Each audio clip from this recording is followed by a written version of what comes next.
Good morning student. आज के video में हम 5 प्रोग्राम है, बेसिक्स प्रोग्राम है, उनके बारे में डिस्कशन करेंगे। सबसे पहला आपका वॉल्यूम ऑफ क्यूबाइड, फिर है आपका कन्वर्ट किलोमीटर टू माइल्स, फिर आपका सिंपल इंटरेस्ट का फॉर्मूला है, फिर स्वैपिंग है 2 नंबर्स की, और एक फिर है कन्वर्ट करना आपको सेल्सियस से फ़ारेनहाइट पे। ठीक है, तो देखिए सबसे पहला प्रोग्राम आपका है, आपको क्या करना है, आपको वॉल्यूम ऑफ क्यूबाइड का फॉर्मूला है V is equal to L into B into H. आप जब कंप्यूटर में काम करोगे तो आपको मल्टीप्लाई जो है वो एक्स, आपको एक्स का साइन नहीं यूज़ करना है। आपके कीबोर्ड में स्टार का साइन होता है ना, उसका यूज़ करना है। वो आपका मल्टीप्लिकेशन का साइज को डिनोट करता है। ठीक है, तो देखिए आपको वॉल्यूम ऑफ क्यूबाइड के लिए क्या करना है। तो लेंथ हमने जो वेरिएबल डिक्लेयर करी है, देखो हमें इन चारों से हमें ये पता लग रहा है कि हमें 4 वेरिएबल चाहिए। 3 वेरिएबल ऐसे हैं जो हमें वैल्यू को स्टोर करने के लिए चाहिए, और एक वेरिएबल ऐसा है v ऐसा है जो उन सारे वेरिएबल्स को अपने अंदर स्टोर करे। तो देखिए इसी तरीके का प्रोग्राम है। तो l is equal to integer bracket input bracket double quote start किए, enter the length bracket double quotes 1 bracket bracket close. ऐसे ही ब्रेथ का हमने किया, ऐसे ही हमने हाइट के लिए किया। फिर हमने क्या किया, v is equal to L into B into H हमने यहाँ पर डिक्लेयर कर दिया है। ठीक है ना। उसके बाद हमने प्रिंट कमांड स्टार्ट किया, और उसमें हमने क्या लिख दिया, डबल क्वार्ट्स के अंदर लिख दिया है the volume of cuboid is equal to और कॉमा एंड v। इसका मतलब क्या है, v के अंदर जो भी वैल्यू स्टोर होगी वो यहाँ पर प्रिंट हो जाएगी, और ये लाइन जो लास्ट वाली है वो एज इट इज प्रिंट करेगी। और सबसे इंपॉर्टेंट ये है, ये जो 3 लाइनें हैं, जब आप इस प्रोग्राम को रन करोगे तो हमेशा आपको ये डिस्प्ले कराएगा स्क्रीन में कि एंटर द लाइन। तो इस स्टेटमेंट को पढ़कर हमें ये पता तो लग जाए कि हमें लेंथ यानी कि कोई नंबर है, हमें नंबर एंटर करना है। फिर ब्रेथ है तो हमें ब्रेथ एंटर करना है, हमें हाइट है तो हमें हाइट एंटर करना है। तो इससे हमें ये तो पता लग जाएगा ना कि हम कोई लेंथ ब्रेथ और हाइट का कोई प्रोग्राम है उसको हम यूज़ कर रहे हैं। तो हम अपना इस तरीके से प्रोग्राम बनाएंगे, और ये फॉर्मूला जो भी अप्लाई होगा, ये तो हमारे रन टाइम है, तो वो जो भी कैलकुलेशन करेगा वो यहाँ पर प्रिंट आउट दे देगा आपको। ठीक है, आपको होप समझ में आ गया होगा। अगला आपका था कि अगर आपको कोई किलोमीटर में दे तो उसको आप माइल्स में किस तरीके से कन्वर्ट करें वैल्यू को। तो 1 किलोमीटर जो है वो 0.621371 माइल्स के बराबर होता है। ओके, तो किलोमीटर आप देखो, वेरिएबल हम ए बी सी लेते ही हैं, लेकिन प्रोग्रामिंग में सबसे अच्छा पार्ट ये होता है कि आप उन्हीं का ही हिस्सा क्यों नहीं ले लेते जो उस प्रोग्राम की ज़रूरत है। जैसे कि आप किलोमीटर है तो हम किलोमीटर पूरा नहीं लिख सकते ना, KILOMMETER मीटर इस तरीके से लिख नहीं सकते, तो हम KM लिख सकते हैं। तो आप चाहो तो ए वेरिएबल डिक्लेयर कर दो, चाहे KM डिक्लेयर कर दो, इसका मतलब सेम है। बट ये है कि ये आपका एक वेरिएबल है जो किसी चीज़ को स्टोर करके रख रहा है अपने अंदर। ठीक है, उसके बाद सबसे इंपॉर्टेंट थिंग है यहाँ पर, देखो हम पहले इंटीजर करते थे ना यूज़, अब मैंने यहाँ पर फ्लोट यूज़ किया है। इंटीजर का मतलब क्या होता है और फ्लोट का मतलब क्या होता है। देखो इंटीजर जो है वो हमेशा 9 ये वैल्यू उठाएगा। अगर हम यहाँ पर 0.5 करते हैं तो ये वैल्यू नहीं उठाएगा, सिर्फ 9 को ही उठाएगा। लेकिन फ्लोटिंग में वो 9.5 लिखते हैं या 9 लिखते हैं तो वो इन दोनों को ही उठा लेगा। तो यानी कि फ्लोटिंग का मतलब होता है कि आप कोई भी आंसर डेसिमल में निकालना चाहते हो तो आप फ्लोट लिख सकते हो। तो आपको क्लियर हो गया। तो देखो KM is equal to float bracket input bracket enter value in kilometer की, जो आपको वैल्यू है वो किलोमीटर में लिखनी है। ठीक है, उसके बाद हमने क्या लिखा है यहाँ पर, मैंने आपको वहाँ पर डिक्लेयर कर रखा है ना कि 1 kilometer is equal to 0.6217 miles के बराबर होता है। तो हमने क्या किया, इस वैल्यू को एक वेरिएबल के अंदर स्टोर करके रख लिया है। ठीक है, तो हमने यहाँ पे लिखा है CON हाइफन का साइन है और FAC, ये वेरिएबल का नाम है। आप कुछ और वेरिएबल के नाम भी रख सकते हो, वो आपकी मर्जी पे डिपेंड करता है। ठीक है, तो जैसे ही आप लिखोगे 0.6 लिख दिया हमने। उसके बाद हमने देखो एम जो है वो माइल्स के लिए यूज़ किया जाता है। तो मैंने वही कहा था, आप चाहो तो आप पूरा स्टेटमेंट भी लिख सकते हो या फिर उसको एम से डिनोट भी कर सकते हो। तो हमने यहाँ पर क्या किया है, एम से डिनोट किया है अकेला। तो M is equal to KM। तो KM आपका ये है, ये यहाँ पर आ जाएगा, और ये आपने डिक्लेयर कर रखा है और ये यहाँ पर आ जाएगा। दोनों चीज़ें आने के बाद जो भी कैलकुलेशन होगी, मान लो आपने यहाँ पर 5 किलोमीटर लिखा है तो 5 मल्टीप्लाई बाय 0.621371 इसके साथ ये मल्टीप्लाई करेगा, और जो भी इसका आंसर आएगा वो आपको आउटपुट स्क्रीन में देगा। अब इसमें एक चीज़ और नोट करने वाली है देखो हमने अभी वैलिड आइडेंटिफायर की बात की थी, तो मैंने आपको बताया था ना कि आपको जब भी वेरिएबल डिक्लेयर करना है तो A1 इस तरीके से डिक्लेयर कर सकते हो, ये आपका वैलिड है। 1A ये आपका वैलिड नहीं है। अगर आप यहाँ पर देखो, मैंने एक चीज़ और ये दिस वन, इसका मैं वेरी क्लैरिफिकेशन दे रहा हूँ। तो अगर आप CON और FAC इस तरीके से अगर लिखते हो तो ये वैलिड नहीं है।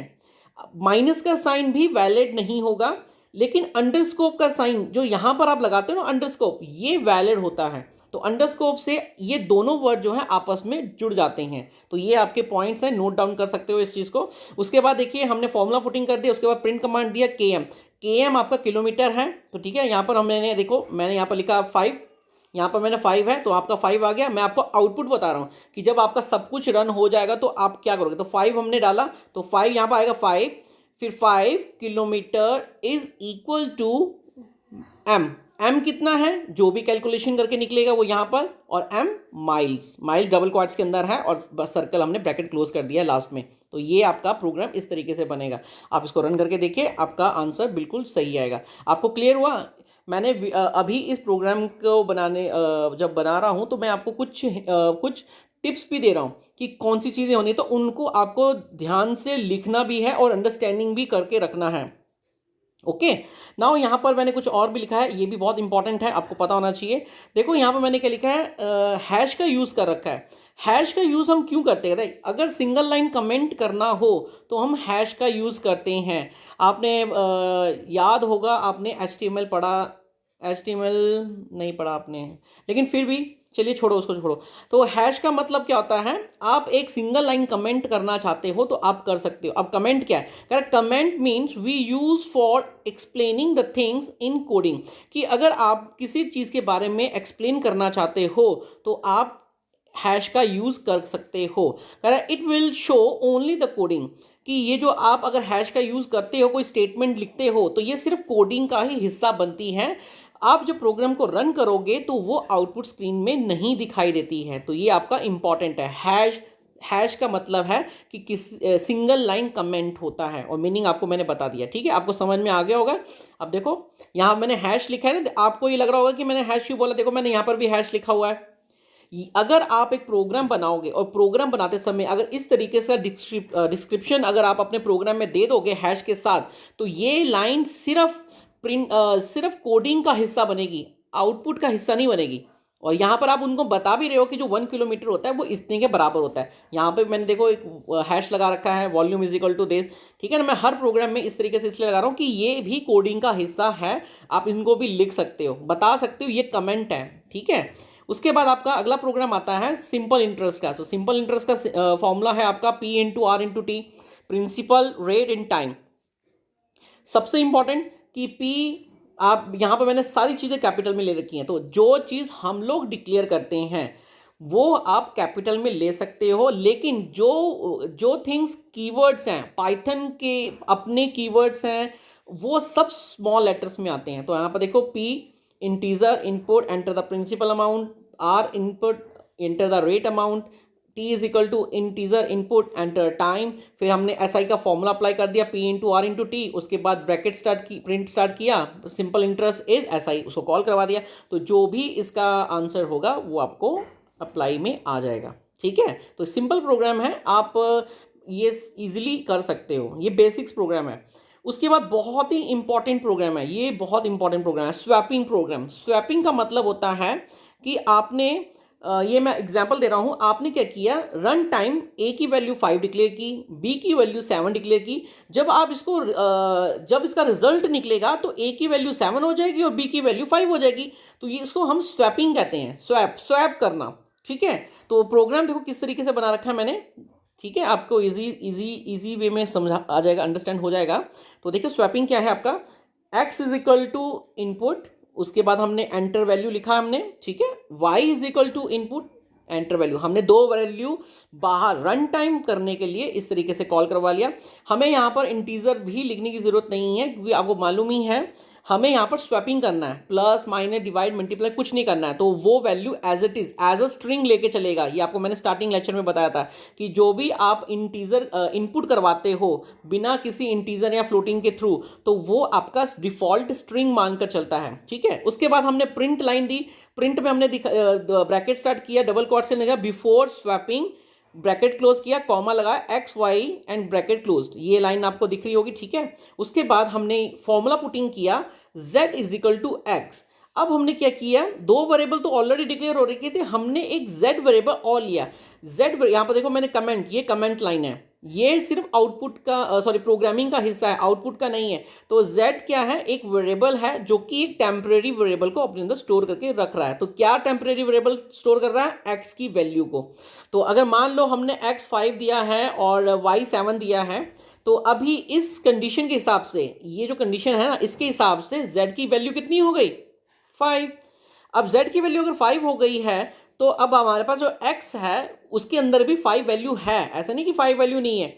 लेकिन जब हमने ये नेक्स्ट लाइन लिखी है ना कि x is equal to Y, यहां पर हम क्या कह रहे हैं कि y की जो वैल्यू है वो हम x के अंदर स्टोर करवा रहे हैं। तो x की वैल्यू, y की वैल्यू कितनी, 7, लेकिन अब क्या हो गई, x इज इक्वल टू 7। और लास्ट में हमने क्या लिखा, y is equal to z, तो y की वैल्यू z की वैल्यू तो 5 थी, तो y की वैल्यू कितनी हो गई, 5।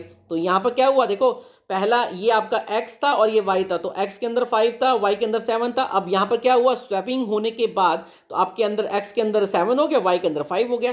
तो लास्ट में हमने आफ्टर स्वैपिंग x और y लिख दिया, तो आपका रिजल्ट निकल जाएगा। तो मतलब स्वैपिंग का मतलब है कि किसी वेरिएबल को, एक वैल्यू को दूसरी वैल्यू के साथ स्टोर करवाना हो। तो ये आप इस तरीके से भी कर सकते हो, ठीक है। ये इंपॉर्टेंट प्रोग्राम है, वैसे तो इजी प्रोग्राम है लेकिन इंपॉर्टेंट कहला जाता है, स्वैपिंग प्रोग्राम होता है। एक और मेथड भी है स्वैपिंग करने का, वो हम आगे डिस्कशन कर लेंगे, ठीक है। तो ये आपका स्वैपिंग प्रोग्राम है, okay. Now come to the last program है आपका, ये है आपका कि आप किस तरह से सेल्सियस टेम्परेचर को, एक सेल्सियस टेम्परेचर को फ़ारेनहाइट में चेंज कर सकते हो। तो उसके लिए देखो सबसे इंपॉर्टेंट है फॉर्मूला। तो मैंने यहाँ पर देखो स्टार्टिंग में एक हैश दे रखा है कि जो फ़ारेनहाइट है वो आपका सेल्सियस मल्टीप्लाई बाय 1.8 प्लस 32 होगा। तो ये फॉर्मूला है आपका, ठीक है। उसके बाद आपको फिर क्या दिया, सी दे रखा है, सी फॉर सेल्सियस, पूरा भी लिख सकते हो, शॉर्ट भी लिख सकते हो, वो आपकी मर्जी है। इसको हमने फ्लोटिंग में दिया है क्योंकि जो आपके जो टेम्परेचर है वो डेफिनेटली, जैसे हम लिखते भी हैं 96.75, तो आपका ये फ्लोटिंग है, तो हम इसको फ्लोटिंग में दे रखा है। आप चाहो तो 96 भी दे सकते हो, उससे कोई प्रॉब्लम नहीं होगी आपको, ठीक है।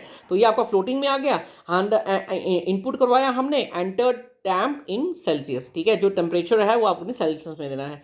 फिर हमने फॉर्मूला पुटिंग कर दिया कि F is equal to C multiply by 1.8 plus 32। तो ये जो भी इसकी कैलकुलेशन होगी, वो कैलकुलेशन होने के बाद आपका क्या होगा, देखो प्रिंट मैंने दो दे रखे हैं, टेम्परेचर इन सेल्सियस कॉमा सी, और temperature in Fahrenheit is double bracket start किया। और ब्रैकेट स्टार्ट के बाद यहाँ पर थोड़ा मिस्टेक है, लेकिन आप जानते हो यहाँ मिस्टेक नहीं है, आप यहाँ पर कॉमा लगाना है, कॉमा जैसे ऊपर दे रखा है यहाँ पर भी कॉमा है, और उसके बाद एफ को डिक्लेयर कर रखा है। तो इस तरीके से जब इस प्रोग्राम को रन करोगे तो ऊपर आपको सेल्सियस वाला टेम्परेचर आएगा और नीचे आपको फ़ारेनहाइट वाला टेम्परेचर आएगा। तो ये आपके 5 प्रोग्राम है, इन प्रोग्राम को अच्छे से अंडरस्टैंड करो, इनको राइट डाउन, आपको नोट भी करना है, इनको बनाकर भी देखना है। कोशिश करो इनकी स्टेपिंग को याद करने की कि किस तरीके से स्टेपिंग हो रही है। मैंने आपको पहले भी बताया है कि आपके पाइथन प्रोग्रामिंग में 3 स्टेप्स आते हैं। सबसे पहले वैल्यू इनिशियलाइज होती है, तो देखो ये वैल्यू इनिशियलाइज हो रही है, यहाँ पर हम रन टाइम दे रहे हैं उसको। फिर उसके बाद फॉर्मूला पुटिंग होता है और उसके बाद हम प्रिंट आउट देते हैं। तो ये चीज़ आपको याद रखनी है और आपके दिमाग में सेट करना है कि येस, कि क्या है, किस तरीके से स्टेपिंग हो रही है। और इन प्रोग्राम को आप एक बार अच्छे से स्टडी करो, देखो, और फर्स्ट टाइम तो आप इनको देख के ही बनाओगे डेफिनेटली, ठीक है। पहले आप लिख लो, उसके बाद बना लो, उसके बाद इनको याद भी करना है आपको। इनको याद रट्टाफिकेशन नहीं करना है, अंडरस्टैंडिंग करना है, समझो कि किस तरीके से हो रहा है, और उसके बाद बिना देखे इन चीज़ों को बनाकर भी देखो, अप्लाई करके देखो। तभी आपको प्रोग्रामिंग, अब कंप्यूटर सीख रहे हो तो प्रोग्रामिंग में तभी फ़ायदा है जब आप किसी चीज़ को बिना देखे अटेम्प्ट करते हो। तो आप इन चीज़ों को देखो, समझो और अपने आप अटेम्प्ट करने की कोशिश भी करो। और कोई भी हेल्प की ज़रूरत होगी तो आप मुझसे कंसल्ट कर सकते हो, जैसे मैं हमेशा बोलता हूँ, और मैं आपको एक्सप्लेनेशन दोबारा भी दे सकता हूँ, ठीक है। तो ओके, तो ये आपका वर्क है, तो अब मैं नेक्स्ट वीडियो में आपको जो आगे आगे की प्रोग्रामिंग होगी या प्रोग्राम्स हैं तो उनके बारे में डिस्कशन करेंगे हम, ठीक है। ये सब आपके नोट्स मेकिंग में जाएंगे, ओके। और जो बीच बीच में मैं कुछ एक्स्ट्रा बोलता हूँ उनको आपको राइट डाउन, उनको भी राइट डाउन लिखना है, याद करना है, ताकि आपको आने वाले टाइम में वो चीज़ें पता हो पहले से कि हाँ ऐसा कुछ था, सर ने बताया था, तो वो आपके लिए बेटर ही होगा, ठीक है। तो ये आज का वीडियो है, ठीक है। कोई दिक्कत होगी तो आप बता सकते हो। Thank you, okay, thank you.